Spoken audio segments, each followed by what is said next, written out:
सलग 4 ते 5 दिवस झालेल्या पावसामुळे लातूरातील अनेक भागात नदी ओढ्यांना पूर आला आहे।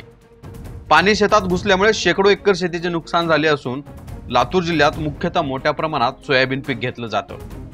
त्या सोयाबीन काढणीची ही वेळ आहे, मात्र शेतात पाणी साचल्यामुळे शेतकरी चिंतेत आहे। या संदर्भातला आमचे तालुका प्रतिनिधी रामेश्वर नागरगोजेंनी घेतलेला हा थेट आढावा। गेली 5-6 दिवस झाले जो सातत्यानं पाऊस महाराष्ट्र तसेच लातूर जिल्ह्यामध्ये होत असल्यामुळे काही शेतकऱ्याचे म्हणजे सर्वसामान्य शेतकऱ्याचा जे तोंडचा आलेलं गा सोयाबीनचं पीक आहे ते पडत असलेल्या पावसामुळे पूर्णपणे खराब झालेलं आहे। आणि त्याचबद्दल चर्चा करण्यासाठी मी रेणापूर तालुक्यातील खलंगरी गावातील शेतकरी समोर आहे।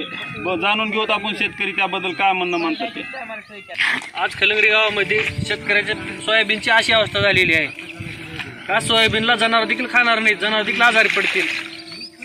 अशा ह्या अवकाळी पावसामुळे शेतकऱ्याच्या आतोनात नुकसान झालेलं आहे।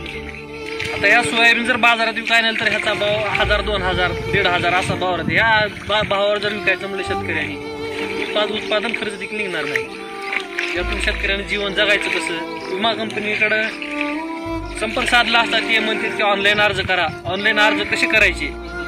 शेतकऱ्याकडे मोबाईलची उपलब्ध, मोबाईल जरी उपलब्ध झाला पुण्या शेतकऱ्याकडे नेटवर्कचा प्रॉब्लेम, खेडू काही नेटवर्क सध्या नसते। शेतकऱ्यांनी करायचं कसं? आपल्या माध्यमातून शासन दरबारी याची योग्य दखल घेऊन ऑफलाईन अर्ज स्वीकारण्याची विमा कंपनीने व्यवस्था करावी